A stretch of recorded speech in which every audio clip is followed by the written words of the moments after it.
श्री स्वामी समर्थ सगळ्यांना.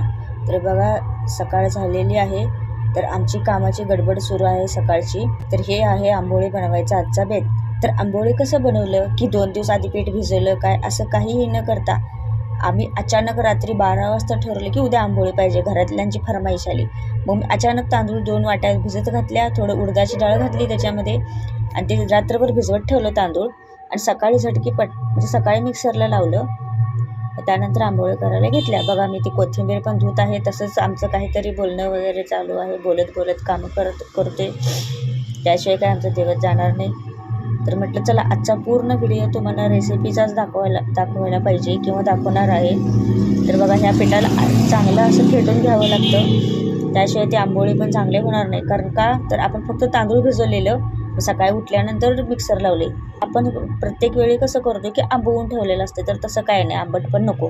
तर तिकडं साईडला बटाटे उकडून घेतलेला आहे, कांदा चिरला आहे, मिरची चिरलेला आहे, बटाट्याची भाजी पण करायची आहे. मग गडबड आहे त्यासाठी. बघा आता काय करू, नेमकं हे करू का ते करू, हे माझ्या डोक्यात सुचतं. त्यामुळे मी असं जरा गोंधळासारखे दिसत आहे तुम्हाला. तर चालेल, सुरू आहे. नाही आधी बटाट्याची भाजी करूया म्हटलं, नंतर ना आंबोळी करायला घेऊया. तर बटाट्याची भाजी बनवायला आपलं रोजचंच की साधं जिरा मोहरीची फोडणी, कांदा वगैरे घालून करायचं.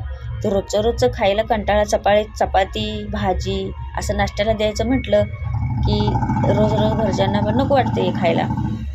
असंही आम्ही सारखं करतच असतोय, पण अलीकडं आता खूप दिवस झाले केलेलंच नाही आहे. त्यामुळे अचानक त्यांचं ठरलं करा म्हणून, तर करायला घेतलं.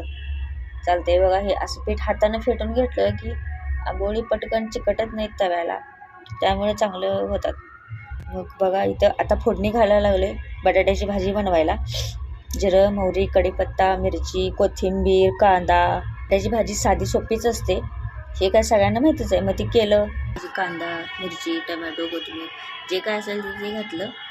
बटाट्याची भाजी साधी सोपी असते, ते झालं. तर बटाट्याची भाजी करता परत आठवलं की आंबोळीबरोबर काय लागणार, एकाबरोबर तर इथे करून चालणार नाही. तर डोक्यात आलं चटणी बनवायची. तर चला मग चटणीची पण रेसिपी पुढे मी दाखवणारच आहे, तर तुम्ही बघा मग शेवटपर्यंत व्हिडिओ. तर मी पहिला चटणी करण्याची आधी घेतली, आंबोळी करून घेतल्या 2, ते थोडं दाखवलं. बघा मग खोबरं लसूण कोथिंबीर आलं हे शेंगदाणे हे सगळं घालून मिक्सर फिरवलं. त्याच्याबरोबर चहा पण केला, मिक्सर फिरवलं, चहा झाला, चटणी झाली. तर मग चटणी पण बनवून घेतलेली आहे. तर झाला व्हिडिओ आजचा. हा व्हिडिओ एवढाच आहे. तर पुढचा